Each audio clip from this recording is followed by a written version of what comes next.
Bismillahirrahmanirrahim. Alhamdulillahilladzi hadana lidinil Islam. Asyhadu an la ilaha illallah wahdahu la syarika lah, al-malikul alam.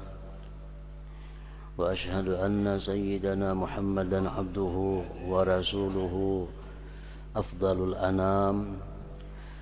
Allahumma salli wa sallim wa barik ala sayyidina Muhammadin mahiz zalam wa ala alihi wa ashabihi wa dhurriyyatihi wa atba'ihi ila akhiril ayyam, amma ba'd. Yang kita hormati dan kita cintai para habaib dan para alim ulama, guru-guru agama, para muhibbin hadirin hadirat rahimakumullah. Puji syukur kehadirat Allah subhanahu wa ta'ala selalu kita haturkan atas anugerah, hidayah, taufik dan inayah, sehingga kita dapat berkumpul bersama-sama di tempat yang penuh berkah ini. Dan juga salawat dan salam kepada junjungan kita Nabi Muhammad sallallahu alaihi wasallam, dan kepada seluruh keluarga dan para sahabat, zuriyah dan pengikut beliau hingga yaumil qiyamah. Para muslimin rahimakumullah, kita masuk kepada surat yang ke-35 daripada surah-surah Al-Quran. Al-Khamisu wa Thalathun min surahil Quran, suratu Fatir, Makiyatun wa ayatuha khamsun wa arba'un. Yang ke-35 dari surah-surah yang ada dalam Al-Quranul Karim, yaitu surat yang bernama Fatir. Bisa pula surat ini dinamai dengan surat Malaikah. Surat Fatir atau surat Malaikah ini Makiyatun, diturunkan di Mekah, dan ayat-ayatnya berjumlah 45 ayat. Bismillahirrahmanirrahim. Alhamdulillahi fatiris samawati wal ardi ja'ilil malaikati rusula uli ajnihatin mathna wa thulatha wa ruba' yazidu bil khalqi ma yasha innallaha ala kulli syai'in qadir.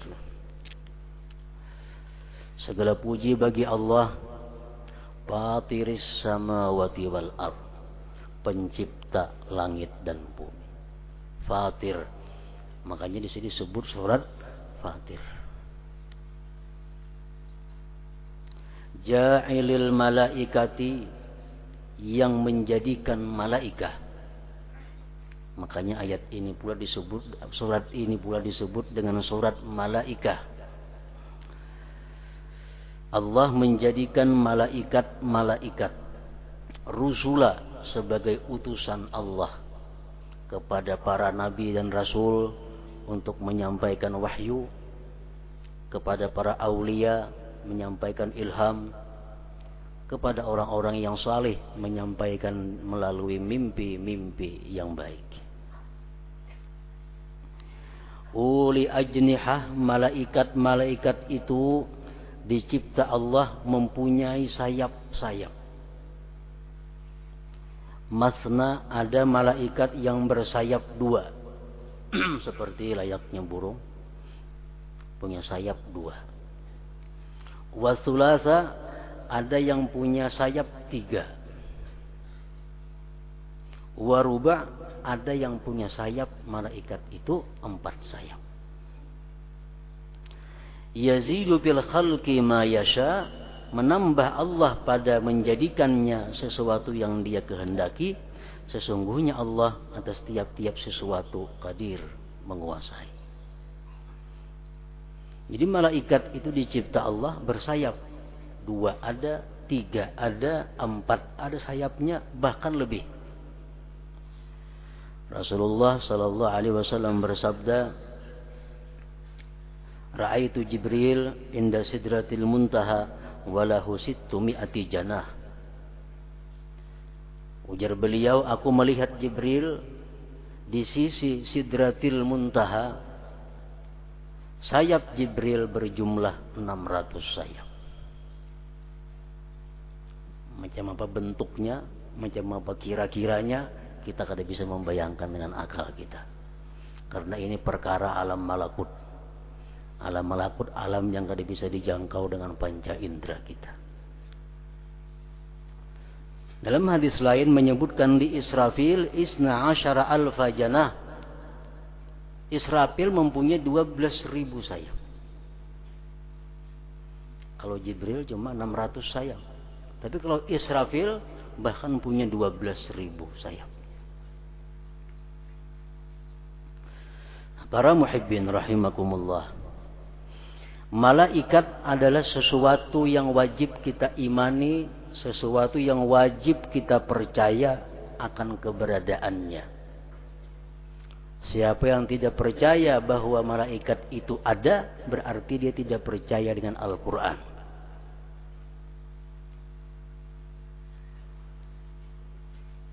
Namun malaikat itu macam apa bentuknya? Disebutkan di dalam beberapa kitab bahwa al-malaikatu hiya ajsamun latifatun nuraniyah qadiratun 'ala at-tashaqquli bi ashkalin mukhtalifah la yusafuna biz-zukurati walal unuthah wa la ya'lamu 'adadahum illa Allah ta'ala. Malaikat itu adalah merupakan jisim yang sangat halus, yang sifatnya cahaya. Malaikat itu bisa berbentuk dengan berbagai macam bentuk. Bisa bentuknya seperti burung, bisa seperti manusia, berbagai macam bentuk malaikat. Jibril alaihissalam seringkali datang kepada Rasulullah sallallahu alaihi wasallam dengan bentuk manusia, seperti rupanya mirip dengan sahabat yang bernama Dihyatul Qalbi. Malaikat itu tidak disifatkan dengan laki-laki dan tidak dengan perempuan. Jadi malaikat kada punya jenis kelamin. Malaikat kada boleh dikatakan laki-laki dan malaikat tidak boleh dikatakan perempuan. Wala ya'lamu 'adadahum illallah ta'ala, dan tidak tahu bilangan malaikat itu kecuali Allah. Walhasil makhluk Allah yang paling banyak jumlahnya adalah malaikat. Jauh lebih banyak daripada manusia, daripada jin, daripada hewan dan lain-lainnya.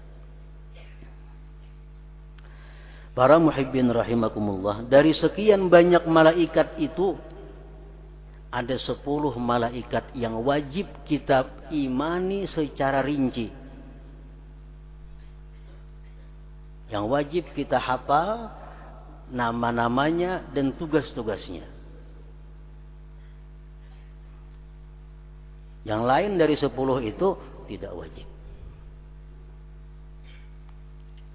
Pertama Jibril, sudah tahu semuaan. Tugasnya membawa wahyu. Antara lain tugas Jibril mengantarkan wahyu kepada para anbiya dan mursalin. Yang kedua Mikail. Mikail bertugas mengatur hujan dan rizki. Yang ketiga Israfil, tugasnya mengatur angin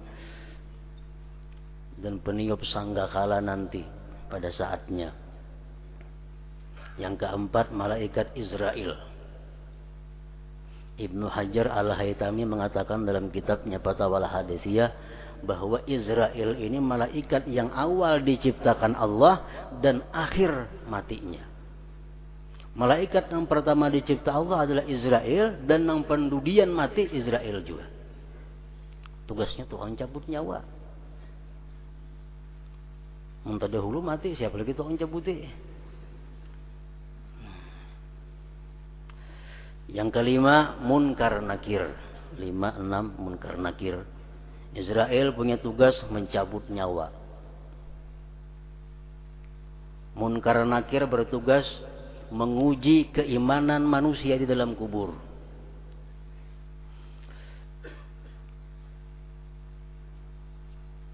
Yang ketujuh 8 Rakib Atid. Rakib tukang tulis amal kebaikan, Atid tukang tulis amal kejelikan. Yang ke-9 Malik Ridwan. yang ke-9 Malik, yang ke-10 Ridwan. Nah, ini 10 malaikat inilah yang wajib kita imani secara rinci. Sedangkan yang lain-lain cukup kita beriman secara jumlah. Bahwa malaikat itu banyak, bilangannya tidak tahu, hanya Allah Subhanahu wa taala. Ada lagi malaikat yang disebut dengan hamalatul arash. Malaikat yang mengawal arash Allah. Berjumlah 8 orang. Itu kita ada wajib mengetahui siapa-siapa ngarannya. Ada lagi malaikat yang namanya Al-Karubin. Karubin ini malaikat yang selalu berkeliling di sekitar arash Allah. Ada lagi malaikatur rahmah, malaikat rahmah. Malaikat yang mendoakan kepada Allah agar kita diampuni dosa-dosa kita. Malaikat yang memintakan ampun terhadap kita. Malaikatur rahmah. Ada lagi malaikatul azab, malaikat azab. Malaikat yang bakal menyiksa kita di akhirat nantinya. Nah, jumlah-jumlahnya hanya Allah Subhanahu wa taala yang tahu persisnya berapa. Para muhibbin rahimakumullah. Malaikatur rahmah. Malaikat rahmah ini yang selalu kita harapkan jangan jauh daripada kita. Kalau kita selalu dikelilingi oleh malaikat rahmah, maka kita akan menjadi orang yang beruntung. Karena dia selalu memintakan ampun kepada Allah terhadap dosa-dosa yang pernah kita lakukan.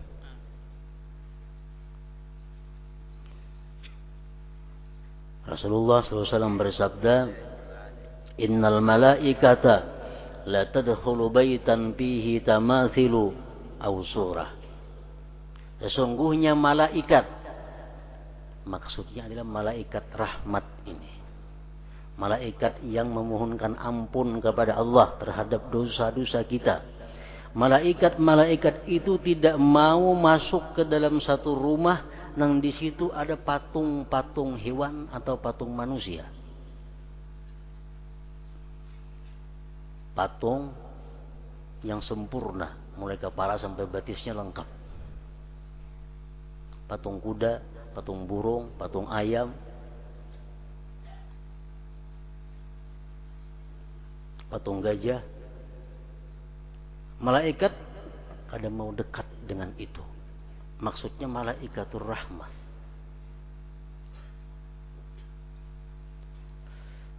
Kecuali patung-patung nah hanya sebahagian tubuh. Misal patung yang di sini aja, kepalanya aja, nah itu kada jadi soal. Au surah atau gambar. Patung nang bebegin itu, kalau gambar ya gambar biasa. Maksudnya gambar-gambar hewan atau gambar manusia yang sempurna. Mulai kepala sampai batis. Gambar wali, Bang. Hadis tidak ada mengecualikan gambar siapapun. Ini hadis tidak ada kecuali gambar Nabi umpamanya kada ada. Atau gambar wali kada ada. Setiap gambar yang sempurna dari kepala sampai batis itu dianggap adalah surah, gambar yang bila diletakkan di rumah kita, malaikat rahmat tidak akan naik ke dalam rumah. Malaikat rahmat kada mau naik, lawanannya mau naikkan malaikat azab. Ini kada mau tergabung dua. Malaikat azab ada, berjauh malaikat rahmat. Malaikat rahmat sudah berisian rumah, kada mau datang malaikat azab. Kalau gambar nangis sini aja pas foto ya kada jadi masalah.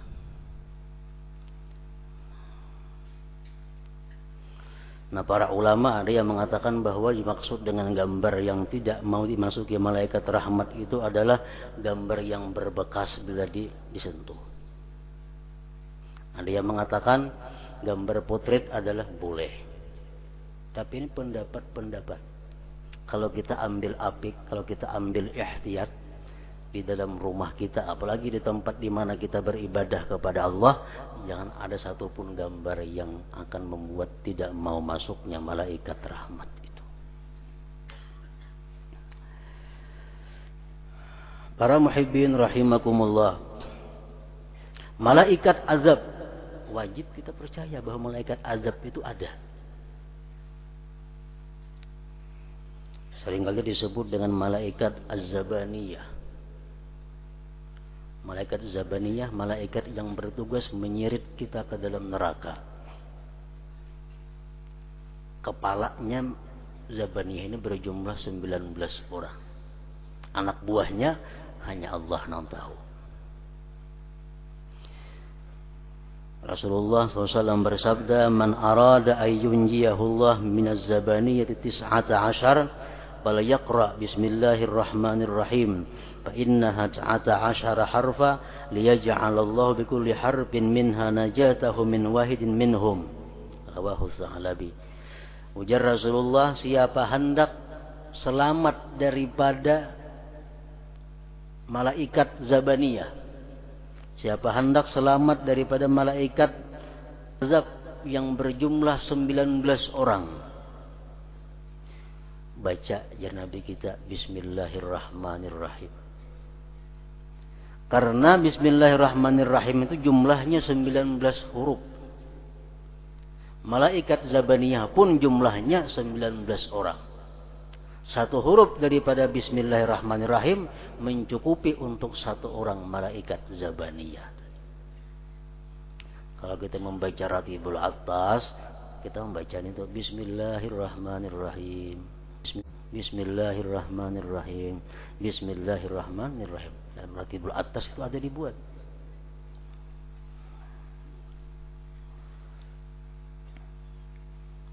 Walhasil malaikat adalah makhluk Allah yang suci, makhluk Allah yang tidak pernah maksiat kepada Allah Subhanahu wa taala. Para muhibbin rahimakumullah. Surat Fatir atau surat malaikat ini memberikan kita banyak petunjuk di dalamnya atau arahan-arahan yang mestinya kita jalankan dalam kehidupan ini. Antara lain adalah pada ayat 5 surat tersebut, ya ayyuhan nas inna wa'dallahi haqq fala taghurrannakum billahil gharur. Ayat 5. Artinya, wahai manusia, sesungguhnya janji Allah itu benar adanya. Setiap kali Allah berjanji pasti akan ditepati. Setiap kali Allah berjanji akan terjadi. Fala taghurrannakum billahil gharur, jangan memperdaya akan kamu dengan Allah oleh syaitan yang menipu itu.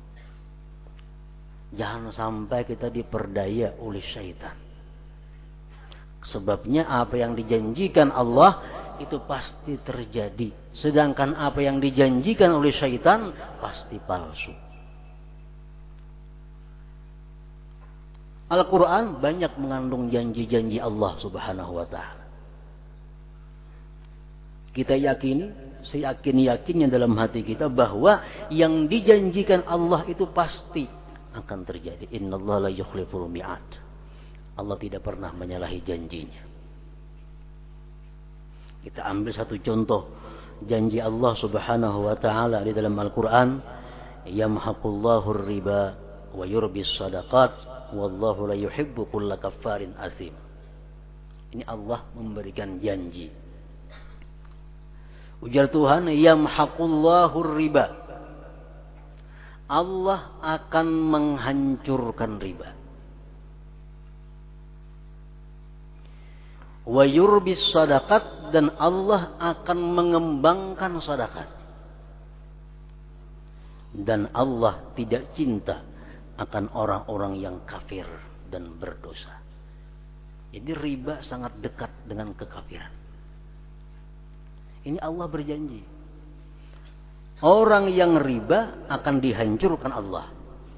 Orang yang bersedekah akan dikembangkan oleh Allah Subhanahu, disuburkan oleh Allah Subhanahu wa taala. Para ahli tafsir mengatakan, yamhaqullahu riba, Allah menghancurkan, memusnahkan riba. Mencakup pelakunya, pelaku riba. mencakup harta riba, mencakup segala yang ada sangkut paut dengan ribanya. Hadis Rasulullah lebih jelas, la'anallahu riba, Allah mengutuk riba. Allah mengutuk riba. Wa akilahu, orang yang makan harta riba. Wa mukilahu, yang mewakilkannya. Wa katibahu, yang menuliskannya. Wa syahidahu, dan yang menyaksikannya. Nah, Allah akan menghancurkan riba. Artinya, orang yang riba itu dirinya akan hancur. Hancur apanya? Hancur keimanannya. Hartanya bangkrut. Kenapa sih anu tupang sugiha makanya riba? Belum lagi. Belum. Janji Allah pasti benar. Janji Allah kada pernah berdusta. Nah, fala taghurrannakum billahil gharur, jangan terperdaya dengan syaitan. Syaitan akan membisiki hati kita. Ayo riba, gawe aja kada apa-apa. Kayaknya nyaman aja kan tubat kepada Allah. Ikan begawe dulu riba, kayaknya tubat. Allah Maha Pengampun, ya syaitan. Allah Maha Penyayang. Bujur aja pun syaitan. Cuma tujuannya adalah menipu kita agar kita melakukan riba.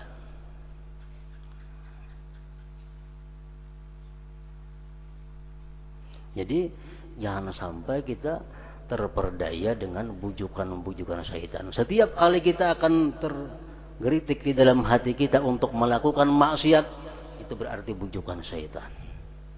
Berarti rayuan, tipu daya syaitan. Dalam hati kita ada geritik hendak riba untuk meluaskan usaha. Timbul di hati hendak berhutang berbunga. Nah, itu adalah gerakan syaitan. Gerakan syaitan. Kada apa-apa aja meriba tuh gawe aja. Allah mengampunkan dosa. Allah Maha Pengampun. Apalagi ikam orang rajin menuntut ilmu, ikam orang cinta lawan orang tuan guru, engkau cinta lawan habaib, makinnya diampuni Tuhan. Ujar syaitan membujuki hati orang nang tergerak untuk riba tadi. Nah, itu perdaya syaitan.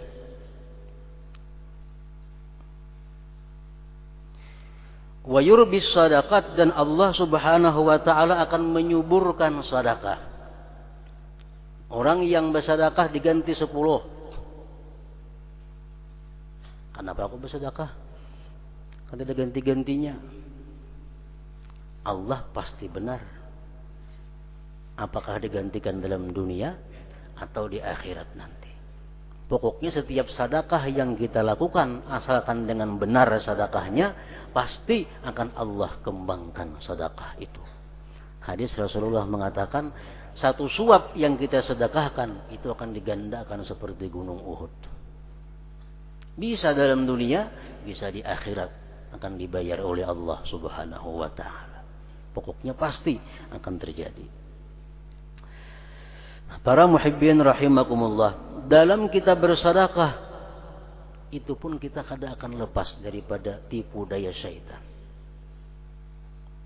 5 langkah syaitan sekurang-kurangnya akan menggoda kita, akan berusaha membujuk kita agar tidak bersedekah. Begitu kita hendak bersedekah, syaitan datang kepada kita dengan perdayanya. Ya syaitan apa ikam bersedekah? Ikam bercari tuhuk, banting tulang siang malam penyewaan, disedekahkanlah duit. Nah, itu bujukan daripada syaitan. Kalau orang nang bersedekah ni orangnya beriman, nang hendak bersedekah ni orangnya punya ilmu, dia akan bisa menjawab syaitan. Oh, aku kada bersedekah. Bersedekah itu adalah bukan mengurangi harta, tapi justru menyuburkan hartaku. Al-Quran sudah mengatakan demikian. Sedekah akan menyuburkan harta. Dan sedekah adalah menyebabkan aku dicintai Allah dan Rasulnya. Lebih baik aku bersedekah. Nah, kalau kita pintar, kita akan menjawab demikian bujukan syaitan. Dan syaitan kada habis sampai di situ. Ujar syaitan, ikam bersedekah. Anak ada banyak halus lagi tuh. Mau ikam bersedekah, ikam mati kayak pemakan gina anak ikam. Rumah masih menyewa lagi. Anak berempat berlima nang halus. Kemana ganainya? Siapa nang memberi makaninya? Ini adalah bujukan saya agar kita jangan bersedekah. Kalau kita pintar, kalau kita punya ilmu, kita punya iman, kita akan bisa menjawab. Syaitan, itu anak-anakku adalah urusan Allah Subhanahu wa ta'ala. Allah yang menciptakan inya, Allah yang memberi rezeki kepadanya, bukan aku. Dan harta yang ku sedekah ini akan jadi berkah yang kembali kepada anak-anakku. Tetap bersedekah. Masih digoda oleh syaitan. Yang ketiga, kalau kita masih kuat dorongan bersedekah, syaitan datang lagi. Jadi syaitan mau nikam hendak juga bersedekah, kainah dahulu. Nikam umur masih panjang juga lagi.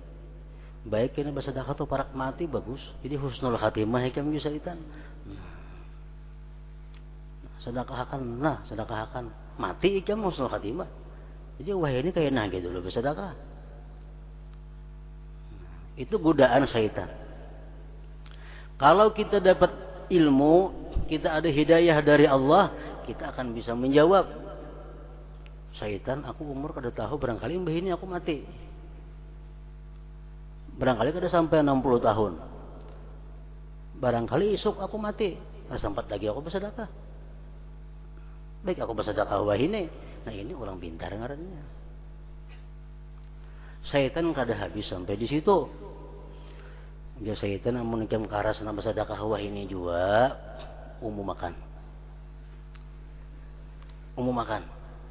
Suruh panitia masjid umum makan bawa sedekah dari bulan bin bulan.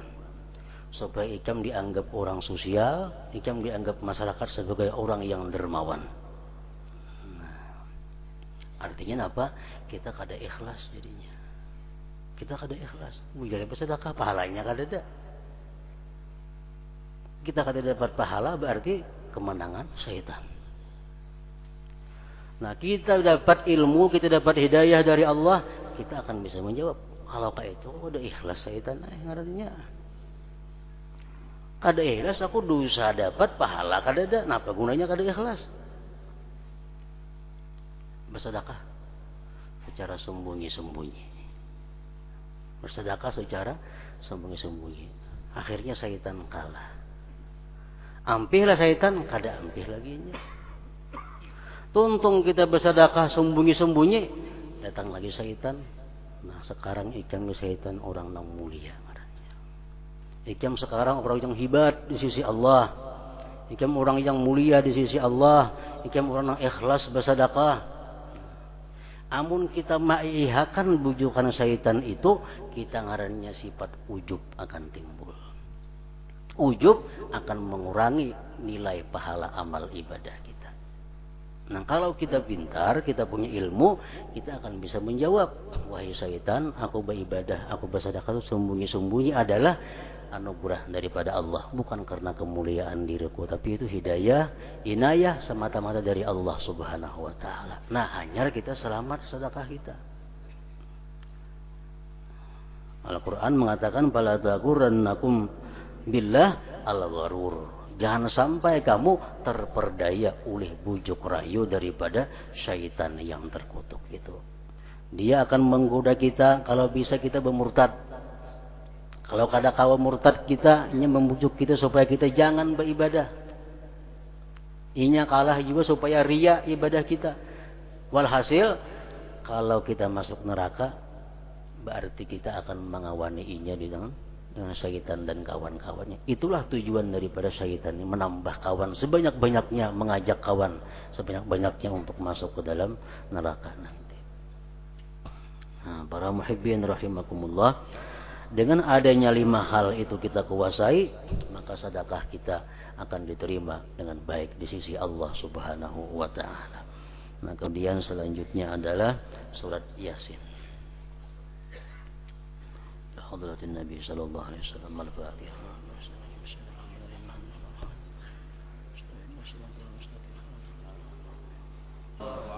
فيا أيها الراجون منه شفاعة صلوا عليه سلموا تسليما